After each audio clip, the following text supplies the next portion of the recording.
There's a little lag, and then we'll get going. All right. So excited to have you on our webinar Wednesday. And again, this is brought to you from the authors from Success Through Failing, Finding Our Greatest Gifts in Our Darkest Hours. And so I've got two of the authors that are part of that project tonight, and I have been looking forward to this. I can't even tell you how excited I am to hear from these two, because they're really experts, and I know I'm going to get a lot out of tonight. So let me introduce both of them real quick, and then we're going to turn on. I'm going to try and limit my conversation and my introspection as much as possible, and let them take over, because they're the experts tonight. So I got to tell you a funny story about Wendy. So Wendy Starling Gardner is. I'm going to tell them how we met. Okay. So funny. So as I was getting this project together, and I was collaborating the authors together, I was really using inspiration in terms of who to ask and select. And so one day I woke up and I said in my morning ritual, help me find my next author. Who do I need to reach? And it happened to be Transformation Tuesday on Facebook. And Wendy was a friend of a friend of a friend of a friend. Like I'd never met Wendy before. And she put on this post, she had put a before and after picture of her. She had lost some significant weight. But then she also talked about how her story. We won't go into all the details, because you got to read the book to get her story. But basically, in a nutshell, she overcame years of addiction, drugs, and just had some really life-changing things happen to her, where she got to a point where she was at a low, and she came back and was able to just transform into this amazing woman that she's always been. But now here she is. She owns a real estate brokerage with her mother that's very successful. She has a humanitarian organization. She is just a rock star. And so when I saw that, I went, oh, she's got to be in my book. She's got to be in my book. So here I am, Facebook stalking her, and I'm like messaging her, I know you don't know me, right? She's probably like, oh my gosh, who is this weird lady? And I'm like, but I really feel inspired to reach out to you. If you are interested and you're not creeped out, give me a call.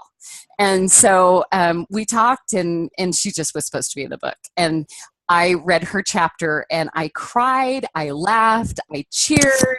I just was, you guys are going to be so excited when you read this. It's amazing. So I'm going to quickly shift over to Ashley, and then I'm going to ask them the same question. So Ashley is another person who kind of was supposed to be in this book. I really wanted someone from doTERRA to be in the book, because they have been an integral part of my personal development in my world. I love the oils. I love the company. I love the culture. And so I originally reached out to my presidential diamond that was going to be in the book, but that her life is shifting a little bit. And she said, I need Ashley. She goes, I really think Ashley needs to be in this book. I really think Ashley needs to be in this book. And I knew Ashley she's very well known in the doTERRA world as someone who can help you get through those plateaus, that can get through those blocks, that can help you get past those stories that we all create to create massive success in our life. And so she's just, I was thrilled when she decided she wanted to be a part of this.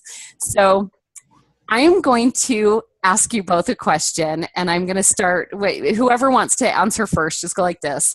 So why did you decide you wanted to be a part of the book, the Success Through Failing book? Why did you decide, and what does success look like to you right now? Either one? Are you going first, Wendy, or am I? Okay, Ashley, you're talking. Okay, I'm on. You know what, watching you, Wendy, I think is the biggest reason that I wanted to be part of it. What I love about you is that you show up, and your vision for it has been clear from the beginning. And I love working with people that know who they are and that know what they're standing for, and to be able to collaborate in a group where every single person has that same vision. We all have different facets of it or pieces of it, but it just is a unique opportunity. And I also, the other piece of it is just there is a need for voices that speak hope and confidence and encouragement. And that's what's in the book. So love it. And what is your definition of success, Ashley? What does that mean to you right now in your life? You know what, for me, I think success is where I call it the sweet spot, and it's where your heart knows you're in the right place. And success doesn't have to be that you're making a ton of money or that you own your own company or that you have a resume. To me, success is where my heart is singing and where I'm being true to who I am. And I think when you are operating from that sweet spot, those other more worldly definitions of success do start to fall in place because you're at home and you're confident and you can keep moving forward even when the challenges are there. And so for me personally, I feel most successful when that sweet spot is happening, which means my family is balanced and my business is balanced. And that balance is constantly moving, right? But that's when I feel good, is that sweet spot. Love that. Thank you so much. And absolutely, your internal world really is where it begins, and then your external world starts to shift, right? So I love that. Wendy, I'm going to ask you the same question. Let's see. Why did I choose to be an author in the book? Yes. Yes. And then what's your definition of success? Of success. Okay.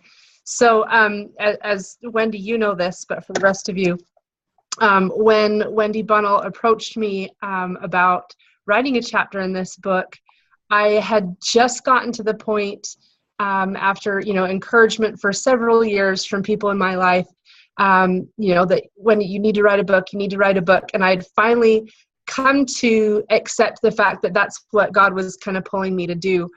And I'm not a writer. And so I resisted that for a long time. Like, my sister has the gift of, I call it the gift of pretty words.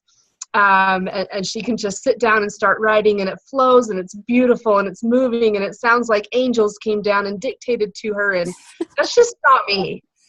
I did not get that gift. She stole it from the gene pool. There was nothing left. So I got other stuff. So because of that, I resisted for a long time.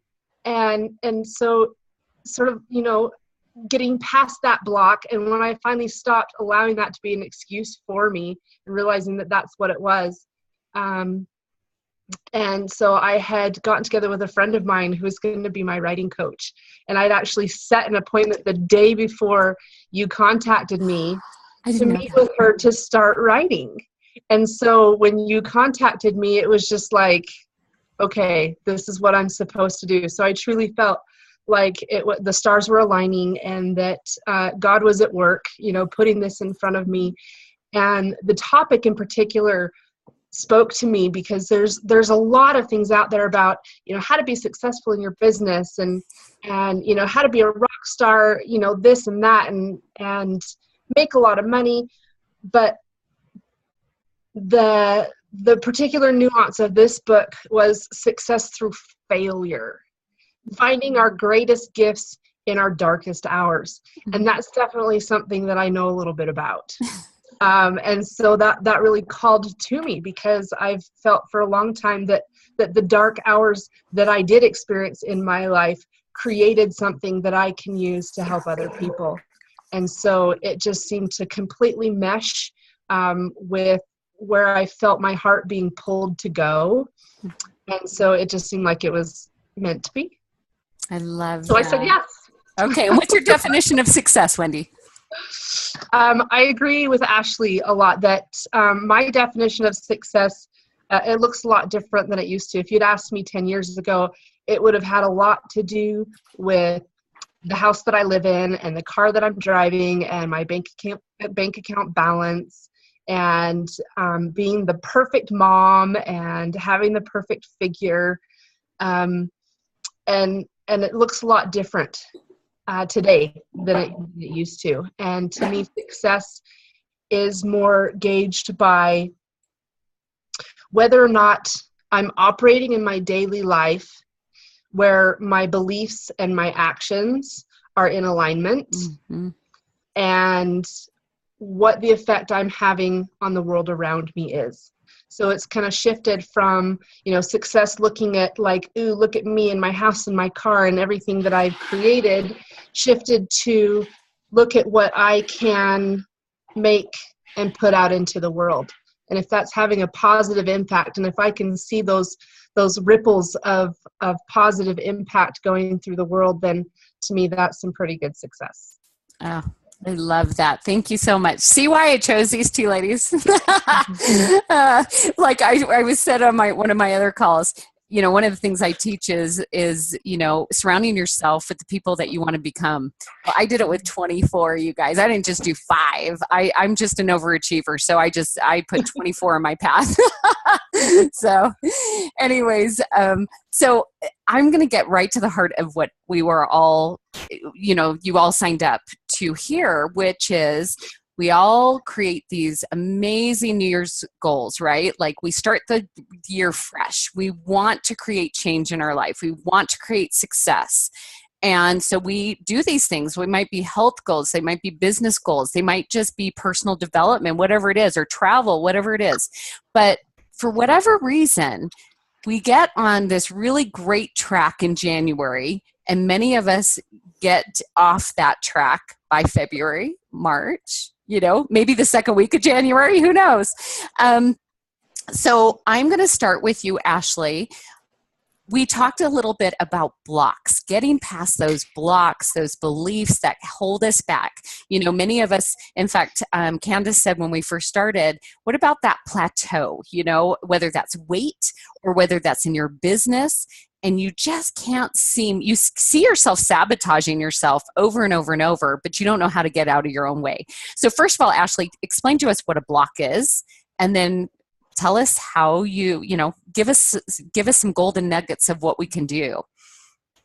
Okay, so I think a block, I think we all have those, no matter what you do in life, whether you are home with kids or you're working or you're in relationships. I think we reach just blocks where we feel like we can't do what's in front of us, or we feel like we're not enough, or we feel unworthy or undeserving or strange or weird. Every single person's story is different. And I love to teach that we're all master storytellers to ourselves. And most of those stories are not positive, and they don't give us hope or help us move forward. And a lot of times those blocks can even show up just from our family patterns. It may have been something that was unspoken in your family, but it might be something like if you grew up in a family where things were tight, for you to start making money can be uncomfortable, and you're not sure, are people going to still love you, or are they going to accept you, or are you going to shake things up too much? And every person that I work with, and myself, like, no matter what's going on and how great things are, there's still that block that shows up. And it's almost like a glass ceiling where you have to ultimately decide that story you've been telling yourself is not true, and you have to change that story. And I think that whether it's a New Year's goal or changing a block or whatever it is, it starts in the head first before it shows up. And we were talking with Candace at the beginning just about plateaus with weight. And I'm not an expert in this, but I think the number one tip I would say there is to start thanking your body.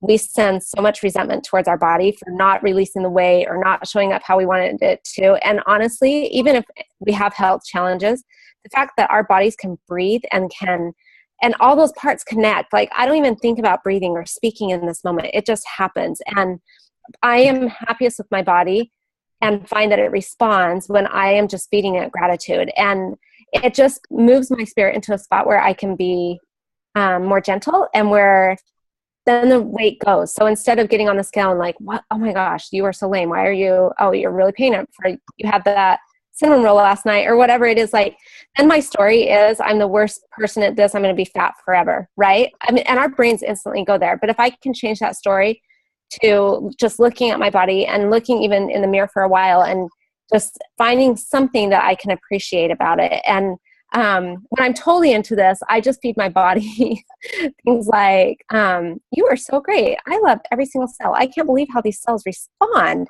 I love that you know how to process this food so quickly, and I am feeling thinner all the time. Like, I just give myself a total new story because I have to pretend until it shows up. Like, and I do that in business too. And I do that with my kids. And The other little thing that I would say is one of my blocks that shows up is you go all out, all in, and all the way is how I live. And so then when I'm not doing that, then I don't like how I'm showing up, or I think I'm terrible at it, or whatever it is. So one thing that I do, just a little trick, is I create micro tasks. So instead of trying to write the chapter for the book, like in one thing and one sit down and have it be amazing, I'll tell myself, you know what, I'm just going to give it 10 minutes, and whatever comes out in 10 minutes is fine.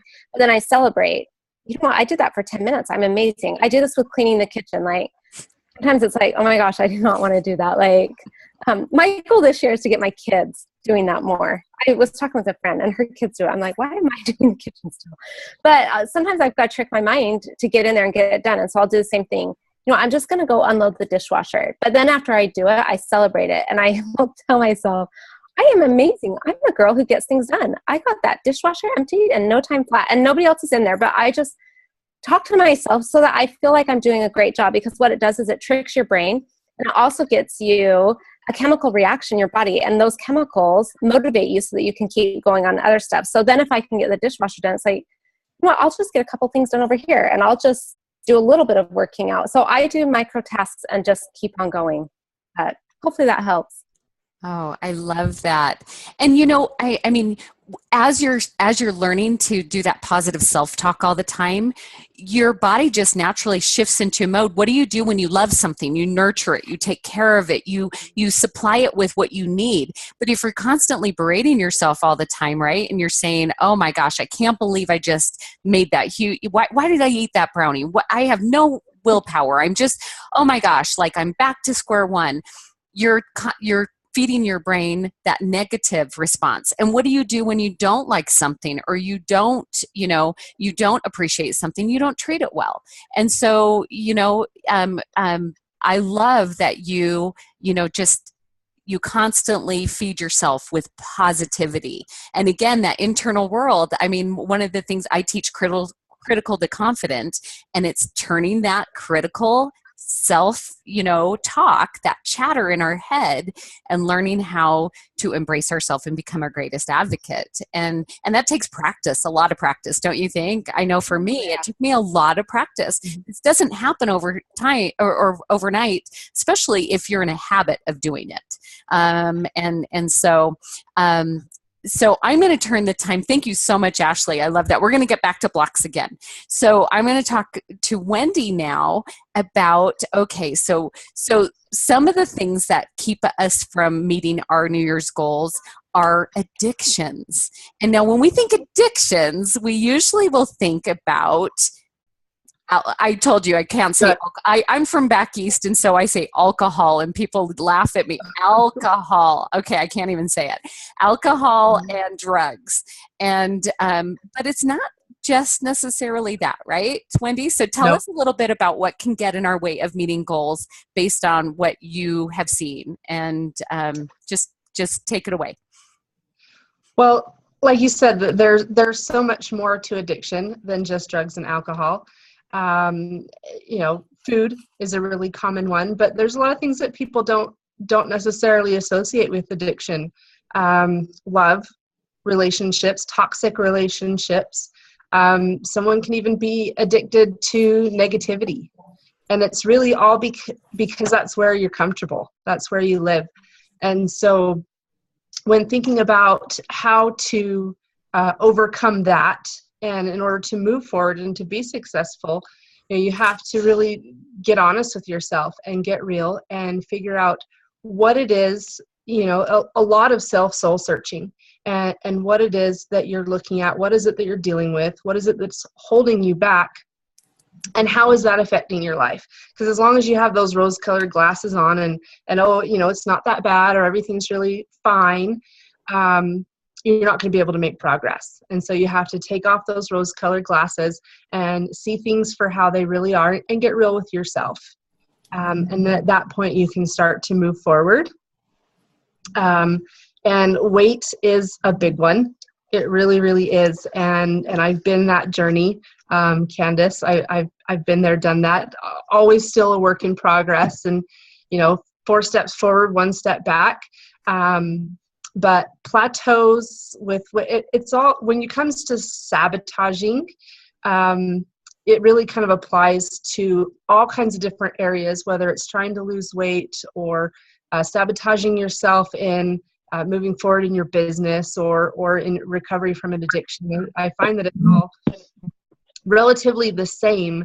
And the trick is to look at why you're sabotaging. And that sounds kind of like a silly question. Like, if I knew that, why would I? But for an example, there are times where I see someone who is early on in recovery, in sobriety, and they have family members who were relieved that their loved one is now sober, and yet they wind up doing things to sabotage their loved one's recovery. And when you step back and try to figure out why it is that they're doing that, you start to see that when you start to shift the dynamic, you go into the unknown.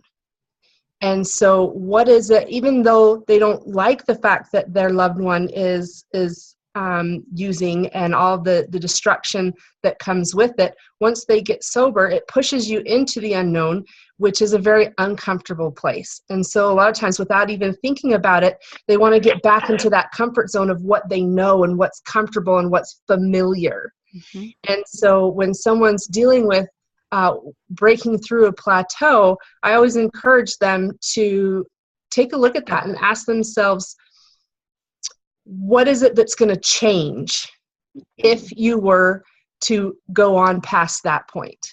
So if I were to reach my weight loss goals, what will that change in the dynamic of my life, my relationship, the way I see myself?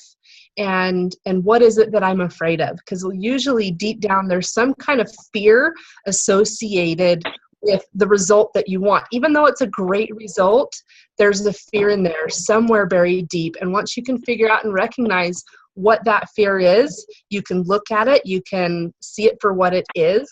And usually at that point, then you can move past it and break through that plateau. Wow. I love that. I have to tell you that I see one of the reasons why I did success through failing. And we not only have a fear of failing, but we have a fear of success, right? And Ashley, you see this all the time. I'm certain of it because I saw it too. When things start to change and we start to see that success, things will start to change around us just slightly, right? And that becomes a little unfamiliar and a little scary, a little uncomfortable. Even our family members may feel a little threatened by it. And it's that crab in a bucket story, right? Where if you're the only crab in the bucket, the crab can get out. But if you put a crab with other crabs in there, they can't get out because the crab keeps pulling them down, right? And it's a true phenomenon. This happens for real, okay? And it happens, I think, in the human race too, because as we're trying to change and we're trying to climb out of the bucket, it's scary for people who are around you and for ourselves. And unless we get the courage and the strength to move past that and get to the next level, we're never going to get out of the bucket, right? And that can be true for anything, whether that's weight, whether that's if we want to create a business or start a business, if we want to write a book, like all of those things. Like we've got to get pushing past that uncomfortable feeling. And I like to think instead of getting out of your comfort zone, expanding our comfort zone. We don't have to really get out of it, right? We just have to expand it so that it's bigger, right? So, so Ashley, in terms of meeting those goals, is there anything that you can walk us through, maybe some of the block, I know there's some verbiage that you use when you're working with someone to get past a block, whatever you feel inspired to share, your secret sauce, whatever you think. I want these people who have taken the time out tonight to get some little nuggets that they can utilize right now. Is there anything you feel like you can share with them to help them reach their goals as they're moving forward and wanting to reach those New Year's resolutions, whatever that might be for them? Okay. The image that comes to mind when I do energy work with my clients, a lot of times I just teach them the analogy that I'm kind of like the housekeeper that comes in and gets the cobwebs out and does the baseboards and the things that we don't clean up. And I think when we're reaching a goal, there's some cleanup that has to happen. And it's back to those beliefs. And I was smiling as you were asking the question because I'm here in California, and I am with, I don't know how many are here, but probably 100 to 150 of the top leaders in doTERRA, company-wide. There's people from all around the world here. And I'm looking at it and it's like, I don't know that I can do anything more than I'm already doing. So it's those same blocks. And so if you have a goal, and I do, I want to reach the top rank in doTERRA. We are Blue Diamond and we want to go presidential, and we believe that we can. Like, my belief is super, super strong, but yet I have not dared to like say we're going presidential in March or we're doing this on this time frame. And my advice to anybody who has set a goal is the same thing I need to do, is to look at why is this scary, or why am I not moving forward? And then my next tip would be to find somebody who's done it. So I'm here and I'm asking people, okay, how did you get through that block? So if you're losing weight, ask somebody who's done it. And I think for me, I just have to feed my brain an example of somebody who has done it. And that just helps me believe that I can. So I get an accountability partner if you need it, or just somebody where you're like, you know what, they went before me and I can do that. And then the next thing I would say is get that vision clear in front of you. So I, on my phone, just on the, what is it called? The screen, like not the resting screen, but just the blank one that's there all the time. Yeah. Like, that's where I put Background. some of those reminders. But then I also set timers on my phone so that I think about it, because naturally I'm going to get discouraged and think, I cannot do this. I'm tapped out. This is as much as I can do. When really that's not true.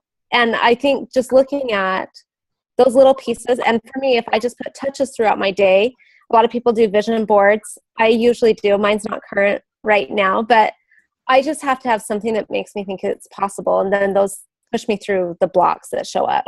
The other last tip I would give is, with your blocks, speak about them. And not that you're going to wallow in them and give them power like you're never going to get through them. But I think just being honest in today's world, very few of us are completely honest about, hey, I'm struggling with weight. Like, I love that Candace just gave a concrete example of where she was at. And I think our spirits need to hear our honesty, because a lot of times we either pretend things are awesome. Somebody asks and we say, oh, I'm just fine. Like, when really we're not. Like, or I think that we decide in our heads that we can't move forward, when if we would just talk to somebody. And a great example of this is writing the book. I contacted Wendy and told her, like, I can't do this. I'm out. You've got the wrong person. Like, this, I'm out. Like, because my life is really, really full. And it seemed like this was too big of a stretch. And it seemed like I was pulling on it. And I don't like to operate that way. I like to stay in flow. And I think just speaking those, and I hated sending that email to her. Like, I just was like, I knew that I had tapped out. I had reached that ceiling, right? So I sent it to her, and I just thought, and I had worked on it on my own, right? I'd struggled to get this chapter into her. I'd tried on my own, like, and it wasn't coming. And once I sent it to her, like, the pressure released. And then she had done the same thing, right? She's already written her chapter. She's guiding everybody else. And then she was able to respond and, like, totally simplified what I was trying to do. And then I could do it. And I think that happens in all of our blocks. If we'll just reach out and find a mentor, and it doesn't mean you're paying somebody or you're hiring somebody to help you, just find somebody who's done it and say, how do I get through this? And that's what I'm here doing, is asking people, okay, what do I do? Because logically we know. I think almost any goal we set, logically we know mostly how to do it. Once you've set the goal, like, those facts are inside you, but the blocks show up. And I think just recognizing, you know what, blocks are normal, and blocks just tell me that I'm on the right path, right? I love in the last lecture by Randy Posh, he just says the brick walls are there to see how bad somebody wants it.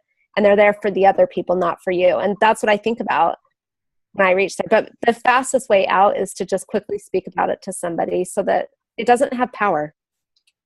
Oh, That definitely lots of golden nuggets in that. Thank you so much, Ashley. You're welcome. Wendy, what about you? If someone's trying to reach their New Year's goal this year, and they're like, you know what, I'm going to do it this year. I'm tired of setting goals and not reaching them. I know that I'm bigger and better and more than this, and I know I'm getting in my own way. What would you suggest for them in terms of your secret sauce for reaching your goals? Credit card for Amazon. I don't know. I'm on a webinar right now. I've got some background noise. Okay. Sorry. Okay. I can mute some people if I need to, but anyways, go ahead. I don't think I hear it anymore. Okay. Yeah, I think we're good. So when it comes to setting goals, whether it's New Year's or just anything that you want to accomplish, one of the most important steps is getting really, really clear on what it is that you want, because you can say, oh gosh, I want to lose weight this year. But I don't think our brains necessarily know how to attach an action plan to that. So to be very, very clear, very laser focused in what it is, I want to make this much money by this date. I want to lose this many pounds by this date. And I prefer the term release because, naturally we try to find things that we lost. And boy, do we ever, especially when it comes to weight. It doesn't stay lost for very long. So to be crystal clear and not just saying the words, I want to lose 20 pounds this year, but to attach visualization to that, to attach feelings to that. When you decide what I want to do, what I want to be, what I want to have, get that visualization in your mind, write it out, either one, but get really, really crystal clear, get down to the details. Imagine what outfit you'll be wearing when you reach your goal weight and how it will feel and what you will say to your friends when you call them up and you say, guess what? I reached my goal. And allow yourself the space to feel what that's going to feel like. And I think that those emotions, particularly the emotion of gratitude, tends to really anchor themselves in our subconscious and helps us create that. So the clarity is number one. And then the second one is to give yourself a boost towards success from the very beginning by setting up the systems that will support you in your goal. So if your goal is in business, figure out what systems it will take to be able to help you maintain what you're doing and to achieve that goal and to get past those plateaus. If it's weight loss, what systems will it take to help you stay on track with your eating and tracking your exercise, whether it's a phone app or an accountability partner or a mentor or a coach, whatever it is that will help you, because the answer is not the same for everybody. It's that all things are not created equal. Different people find value in different systems and different support. And so to get clear, to implement systems that are going to support you and help you achieve your goal, and then to celebrate the little wins. Because if the goal is so far off, and it's okay to have big, huge goals, that's fantastic. But I love Tiffany Peterson. She calls them the big, hairy, audacious goals. And that's great. And those are good to have, but break it down into smaller, kind of like Ashley's micro tasks. Break it down into smaller goals that you can celebrate a victory on a regular basis. Because when you have that victory, when you have that accomplishment, again, that positive feeling, that gratitude, that joy, it's going to keep driving you forward. Oh, that's great. I that's exactly what my coach actually told me last week. I showed her my vision board and she's like, this is great. And I had lots of big, audacious, hairy, goals. But I didn't have a lot of little goals. And she's like, you've got to have something that within a week or two or a month at the most, you can take off your vision board. Otherwise, you're not going to find success and you're going to get frustrated. And so I did exactly that. And as we were talking in a group, there was one lady that wanted to be financially free. And she's like, well, what does that look like for you? Because if you want to be financially free, does that mean, and she said, well, I want to pay all my debt.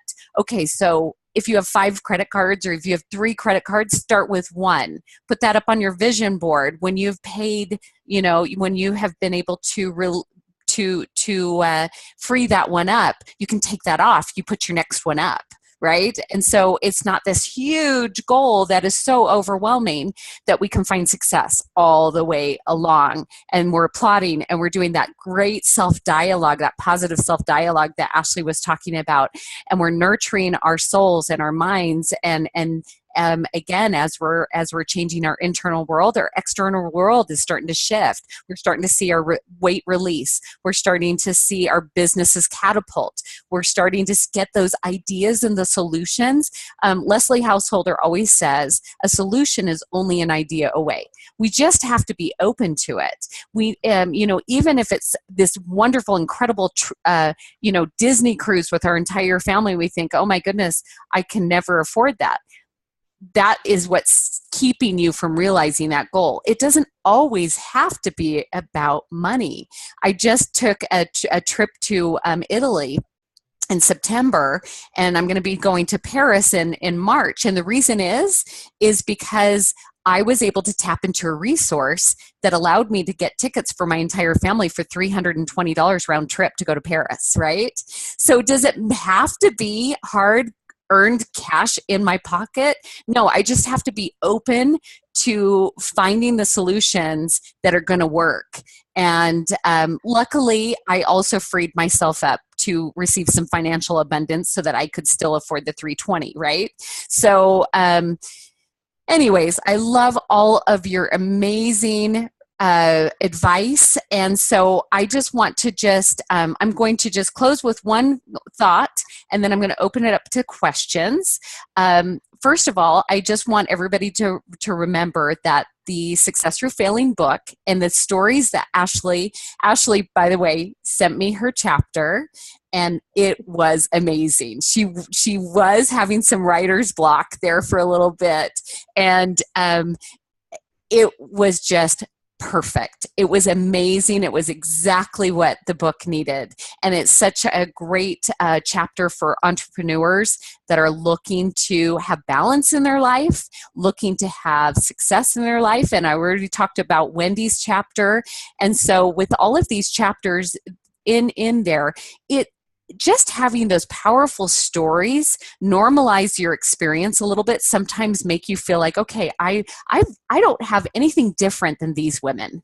I can do exactly what I want, what I need to create success in my life. So this book is to give you the inspiration and the faith and the courage to move forward with your goals and to achieve those things that you want to create in your life.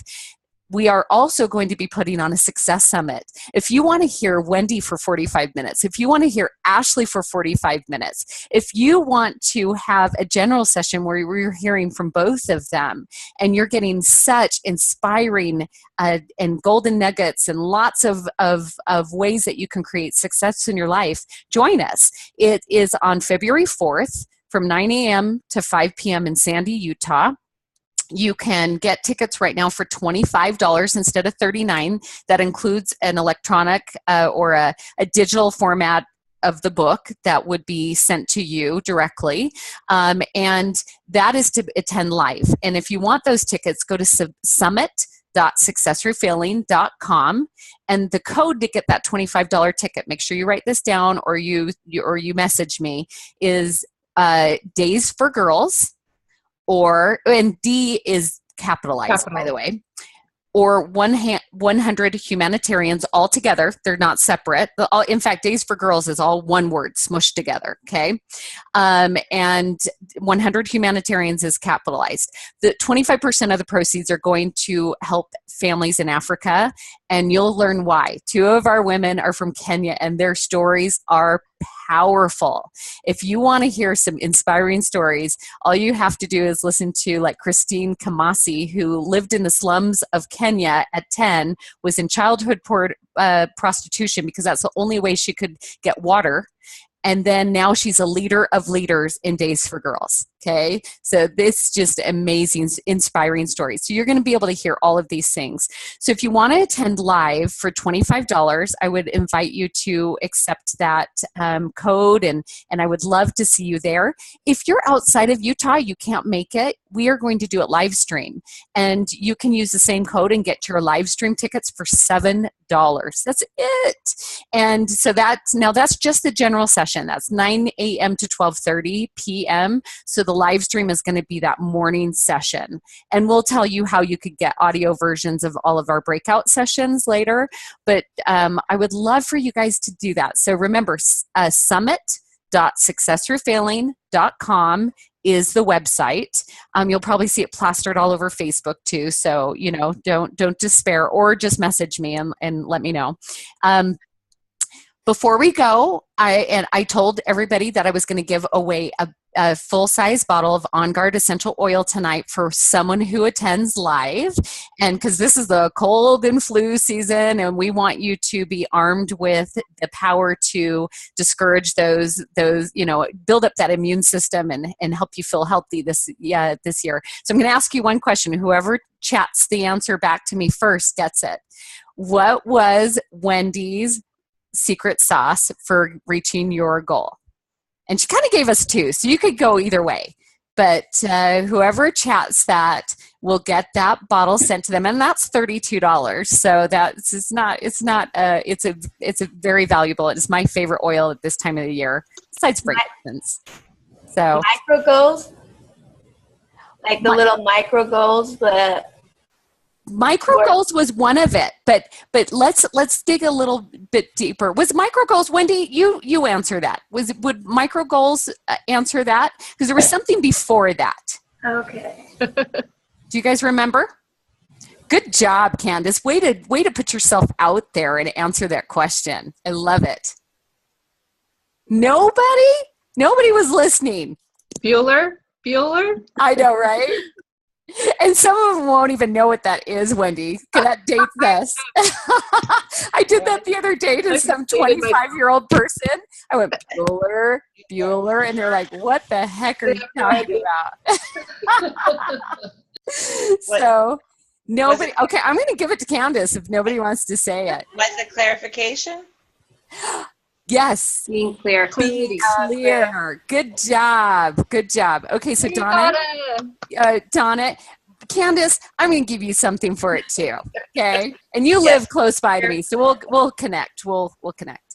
So Donna, what I will want you to do is you got to just message me on Facebook or email me at wendy@fromcriticaltoconfident.com. and give me your address, and I will mail that to you. So good job, Donna. We're going to just open it up for questions for the next 5 minutes, and then we're going to finish up. Any questions about your specific? I have a question. I wanted to know specifically what each of the presenters are going to be offering during that session. Is there any way that we can have a specific, specific areas that they will be targeting during that event? So Arima, like, are you saying like when we're doing our presentations, having a specific topic? Yes. So okay. What people can see and people can think, well, this applies to me, or they can look forward to what they are looking for. I don't know if that makes sense. Because I have people asking me, but what in general, or what specifically they are going to be speaking about? And so they can kind of go there with an idea of somebody can help me in that specific area that I need help with.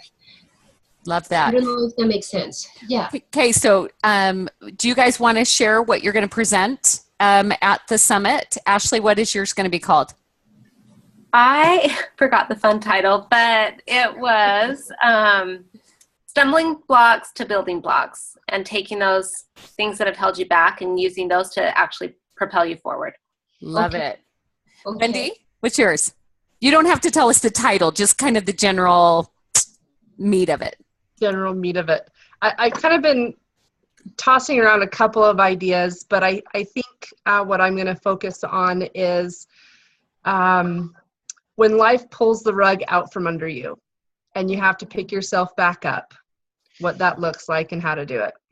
Love it. I mean, we've all been there at some point, right? We just have. Okay, so for some other topics, Araima, I'm going to be doing my Critical to Confident presentation. So learning how to turn off that negative chatter in our heads and to become our greatest advocate, our biggest cheerleader. How do you do that? And how do you get to a place where you really have self-acceptance and you love yourself as who you are right now in this place? And to really embrace your strengths and the gifts that you're given, because we've all been given them. We just forget, and we compare too much and all of those things. So that's what I'm going to be presenting on. I know that some of them are on leadership. There's going to be a great one about leadership, reaching goals by it was a fun little thing. Amber Smithson's going to be doing something about like how to get out of your head, how do you get out of your brain, or something like that. Like, how do you reach your goals and stop self-sabotaging yourself all the time? There's going to be one about grief and loss. We have 2 chaplains that are authors, which I just think, oh, ironic. I've never even met a chaplain before, and now I've got 2 authors that are chaplains. One's been a presenter and speaker for years and years, and that just kind of fell in her lap. And the other one, she was Mrs. Utah in 2007. And now she is a grief counselor because she lost her husband to cancer. So we've got 2 that really embrace on how do you get through grief and loss and get to a place where you can then, nurture yourself and create that success and that peace within yourself. So we will have topics for all. And I know one is going to be doing beauty on the inside and out. How to embrace yourself, and then also how to brand, how to learn how to nurture yourself outside, and then on the outside, how can you reflect your best self outside?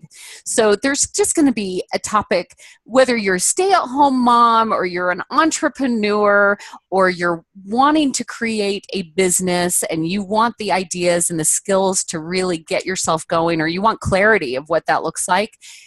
This is where you need to be. So I'm hoping that you'll all be there, because I want to share this experience with you all. And any other? Let's open up for one more question. Oh, and Ashley needs to. But we all are busy, so you're good, Ashley. If you need to leave. Okay. Hi, Ashley. Thank you. Thank you so much. That was wonderful. Thank you so much, Ashley. Okay. Any other questions before we take off and I end the recording? We good? I hope you got lots of golden nuggets. I think it was a lot of food for thought. Thank you. I think it was, yes. Wonderful. Good. Good. I cannot tell specifically what I got, but in general, it's just feeding again the positive aspect and just moving forward, So it's like in a church meeting that you feel uplifted and you feel like, yeah, all of that is right, but you can't target it specifically what it was. So it's wonderful. Thank you so much. Love it. Okay. All of you have a wonderful night. Thank you so much for taking your precious time out to be here with us. And Donna, I'll be getting with you. Okay. And Candace, you too. Okay. All right. Have a wonderful evening. Have a wonderful Good evening. night, everyone.